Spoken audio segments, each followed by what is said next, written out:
ఈ దేశ ప్రధానమంత్రి గారిని పిలిచారు.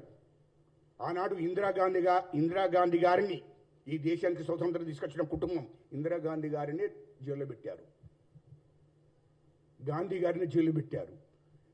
ఎంతోమంది ఉదాహరణ చెప్తున్నా, అంత పెద్ద త్యాగ పురుషులనే జైలు పెట్టారు, దేశం కోసం త్యాగం చేసినటువంటి వాళ్ళను. ఆఫ్టర్ వీరేంద్ర భాయ్ కేజ్రీవాల్ను తీసుకుపోయి అవినీతిలో ఇరుక్కుంటే, లిక్కర్ కేసులో ఇరుక్కుంటే కేజ్రీవాల్ని జైలుకు పంపించారు,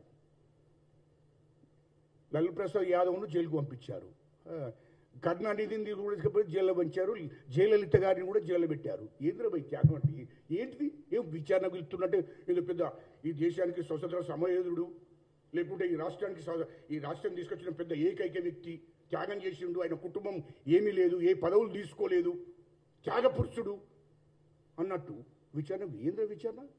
ఒక దోపిడీదారును, ఒక దొంగను, ఈ రాష్ట్రాన్ని దోసుకున్నోడిని, ఈ రాష్ట్రాన్ని ఉద్యమకాలను అణిసివేసినోడిని, ఈ రాష్ట్రంలో ఉన్న బీసీలేసిని అన్ని అణిసివేసినోడిని, ఈ ప్రజలను అణిసివేసినోళ్ళను, నిరుద్యోగులను అణిసివేసినోడిని, తెలంగాణ ఉద్యమకారులను అణిసివేసినోడిని, అమరవీరుల కుటుంబాలను అవమానపరిచినోడిని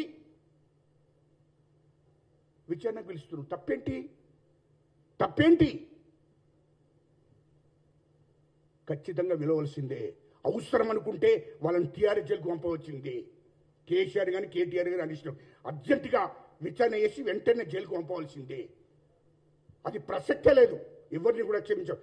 మీరు ఎస్సీలను ఏదైనా ఎస్సీలు తప్పు చేస్తే విచారణ చేసి జైలుకు పంపుతారు, ఎస్టీలు తప్పు చేస్తే విచారణ చేసి జైలుకు పంపుతారు, బీసీలు తప్పు చేస్తే విచారణ చేసి జైలుకు పంపుతారు. అంటే బీసీ ఎమ్మెల్యేలు, నేను బీసీ ఎమ్మెల్యేలు కానీ మంత్రులు కానీ ఎవరైనా తప్పు చేసానుకో వెంటనే విచారణ చేసి జైలుకు పంపుతారు. మీడియా కూడా బ్రహ్మాండంగా ప్రచారం చేస్తుంది. ఏదో దొర అంటే దొరను ఏద్దా విచారణ? ఆ దొరను జైలుకు పంపద్దా?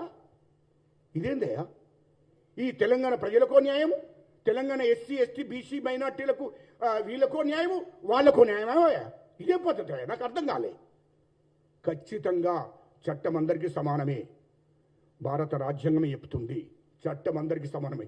ఎవడైనా తప్పు చేసినోడు, ఈ రాష్ట్రాన్ని దోషినోడు, 3 లక్షల కోట్లు దోసుకున్నోడు, హైదరాబాద్ చుట్టూ 30,000 ఎకరాలను కబ్జా పెట్టినోడు, బినాంపీల మీద పెట్టుకున్నాడు, ఖచ్చితంగా జైలుకు పంపవలసిందని చెప్పి సందర్భంగా తెలియజేస్తున్నాడు.